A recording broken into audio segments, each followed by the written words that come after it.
नमस्ते दोस्तों, मैं सुमन शर्मा आप सभी का स्वागत करती हूँ आपके अपने चैनल सुमन एजुकेशन हब में। आज के इस वीडियो में हम दो चीज़ें देखने वाले हैं। फर्स्ट, सिक्योरिटी मनी डिपॉजिट के बारे में। सेकंड, देखने वाले हैं टीडीएस की एंट्री न्यू फाइनेंशियल ईयर 25-26 के अकॉर्डिंग, न्यू थ्रेशोल्ड लिमिट के अकॉर्डिंग आपको कैसे रिकॉर्ड करनी है टैली प्राइम में। चलिए पहले वीडियो स्टार्ट करने से पहले हम डिस्कस कर लेते हैं कि सिक्योरिटी मनी डिपॉजिट के ऊपर टीडीएस एप्लीकेबल है या फिर नहीं। एक कमेंट्स भी मैंने इस टॉपिक पे रिसीव किया था कि हमने सिक्योरिटी मनी डिपॉजिट किया है और उसके ऊपर टीडीएस का जो है वो डिडक्ट हुआ है।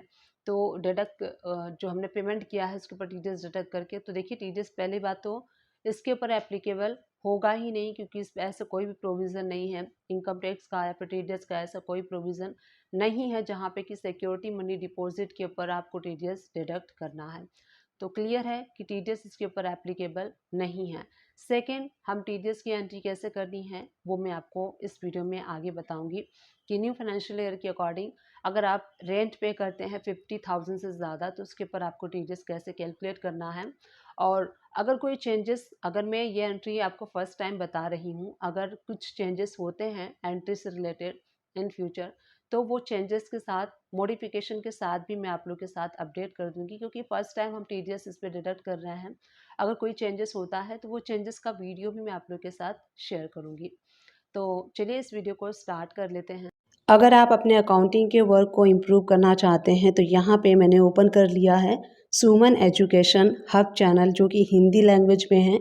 यहाँ पे जब आप होम पे क्लिक करेंगे और वीडियो पे क्लिक करेंगे तो यहाँ पे आपको सारी वीडियोस मिलेंगी, जिसमें आप देख सकते हैं कि ई कॉमर्स की अकाउंटिंग आपको कैसे करना है।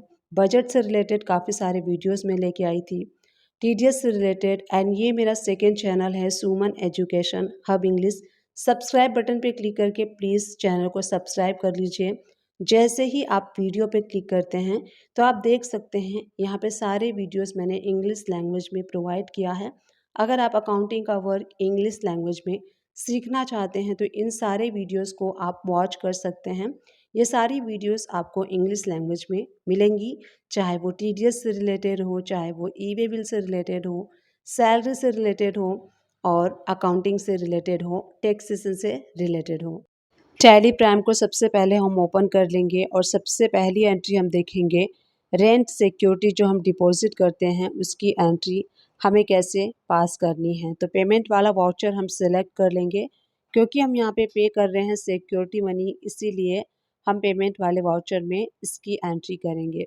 ऑल्ट सी प्रेस करके आपको यहाँ पे सिक्योरिटी रेंट डिपॉजिट का जो लेजर है वो क्रिएट कर लेना है। अंडर डिपॉजिट असेट्स में करेंगे, जो कि अल्टीमेटली जाता है करेंट असेट्स के अंडर में। तो इस तरीके से आपको लेजर को क्रिएट करना है सिक्योरिटी मनी डिपॉजिट को। और यहाँ पे मान लीजिए कि आप 5 लैक्स का दे रहे हैं तो 5 लैक्स यहाँ पे डेबिट हो जाएगा, और आप अपने बैंक से दे रहे हैं तो बैंक हो जाएगा क्रेडिट।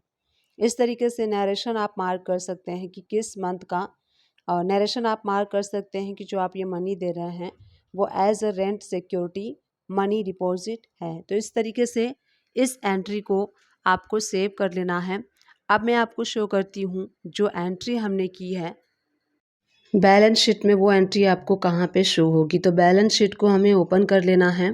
राइट हैंड साइड पे असेट्स में करेंट असेट्स के अंडर में आप देखेंगे तो यहाँ देखिए डिपॉजिट असेट्स पे जब आप एंटर प्रेस करेंगे तो यहाँ पे जो रेंट सिक्योरिटी मनी हमने डिपॉजिट किया था वो अमाउंट आपको यहाँ पे शो होगा।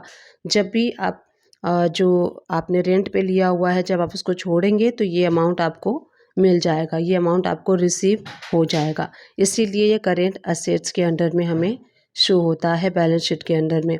नेक्स्ट एंट्री हम देखेंगे कि रेंट ऑन टीडीएस की बुकिंग आपको कैसे करनी है। तो टीडीएस बुक करने से पहले हमें जो रेंट है उसका प्रोविज़न एंट्री टैली प्राइम में पास करना होता है at the end of every month. तो अप्रैल मंथ का हम जो रेंट है वो बुक कर लेते हैं। तो रेंट की एंट्री, रेंट बुक आप जर्नल वाउचर में भी कर सकते हैं और परचेस के वाउचर में भी कर सकते हैं। जर्नल वाउचर में अगर आप करेंगे तो आपको वहाँ पे जो टैक्स अमाउंट है वो मैनुअल डालना होगा, और परचेस के वाउचर में एंट्री करेंगे तो ऑटोमेटिकली वो कैलकुलेट कर लेता है। तो रेंट एक्सपेंसेस का लेजर आपको इनडायरेक्ट एक्सपेंसेस में क्रिएट करना है और जीएसटी एप्लीकेबल होगा अगर आप इनवाइस रिसीव करते हैं रेंट सर्विस का, और नहीं इनवाइस रिसीव करते हैं तो नॉट एप्लीकेबल होगा। तो राइट हैंड साइड से इस एंट्री को मैं आपको शो करती हूँ कि परचेस वाउचर में आप कैसे करेंगे। परचेस वाउचर आप सिलेक्ट कर लीजिए और जो लैंडलॉर्ड है उसका लेजर अगर क्रिएट नहीं है तो ऑल्ट सी प्रेस करके यहीं से आप लेजर को भी क्रिएट कर सकते हैं। अंडर सन्ड्री क्रेडिटर्स में सारी इंफॉर्मेशन इन यहाँ पे एड्रेस सब कुछ आपको फिल कर लेना है और पैन नंबर आपको ज़रूर से फिल करना है, क्योंकि अगर पैन नंबर नहीं होगा, इनएक्टिव होगा, तो 20% हाइयर रेट से टीडीएस हमें डिडक्ट करना होगा। अब यहाँ पे ये आइटम वाइज ओपन है तो चेंज मोड कर लेंगे, अकाउंटिंग मोड में हम इसकी एंट्री करेंगे क्योंकि हम सर्विस की एंट्री कर रहे हैं। अब यहाँ पे रेंट एक्सपेंसेस वाले लेजर को हम सिलेक्ट कर लेंगे। मान लीजिए कि 51,000 हमारा एवरी मंथ रेंट है, तो 51,000 और उसके ऊपर हमने इनवाइस रिसीव किया है जीएसटी का, तो इस पे 99% CGST एंड SGST हम अप्लाई कर लेंगे। तो इस तरीके से रेंट की बुकिंग हमने कर ली है at the end of month, और इसका जो पेमेंट होता है वो तो रेंट का एडवांस में ही जाता है। अब यहाँ पे मैं आपको शो करती हूँ जो लैंडलॉर्ड है, आप देख सकते हैं हमने यहाँ पे बुकिंग कर ली है। अब उसके ऊपर हमें अगर TDS डिडक्ट करना है तो TDS डिडक्ट करने के लिए यहीं से आप ऑल्ट ए प्रेस करेंगे तो वाउचर ऐड हो जाएगा, और जो हम TDS डिडक्ट करते हैं वो टैक्सेबल अमाउंट के ऊपर करते हैं। तो यहाँ पे 51,000 पे हमें TDS डिडक्ट करना है। न्यू फाइनेंशियल ईयर 25-26 के लिए जो थ्रेशोल्ड लिमिट है वो per month new threshold limit है 50,000, और यहाँ पे जो हमारा रेंट है वो 51,000 है, यानी कि थ्रेशोल्ड लिमिट क्रॉस हो गई है। अब इसके ऊपर हमें at the rate of 10% TDS calculate करके डिडक्ट करना है और पेमेंट कर देनी है।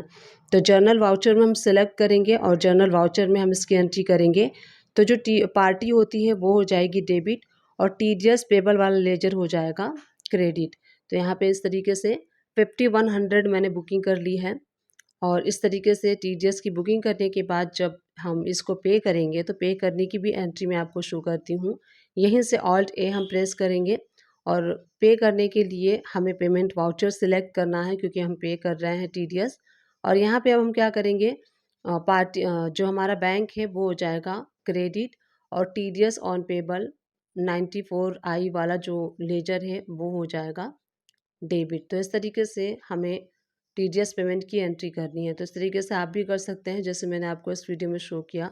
सिक्योरिटी मनी डिपॉजिट की एंट्री, रेंट प्रोविज़न की एंट्री, और जो रेंट TDS है, फिर उसके बाद रेंट TDS पेमेंट की एंट्री, सारी एंट्री हमने इस वीडियो में देखी। डिस्क्रिप्शन बॉक्स को चेकआउट करना ना भूलिएगा, वहाँ मैं टैली एंड अकाउंटिंग से रिलेटेड मैक्सिमम वीडियोस के लिंक प्रोवाइड कर दूंगी। आप उन सभी वीडियो को वॉच करके अपने अकाउंटिंग के वर्क को और भी इम्प्रूव कर सकते हैं, इन्हांस कर सकते हैं। और इस वीडियो को देखने के लिए आपका तहे दिल से धन्यवाद। Thank you for watching, keep watching.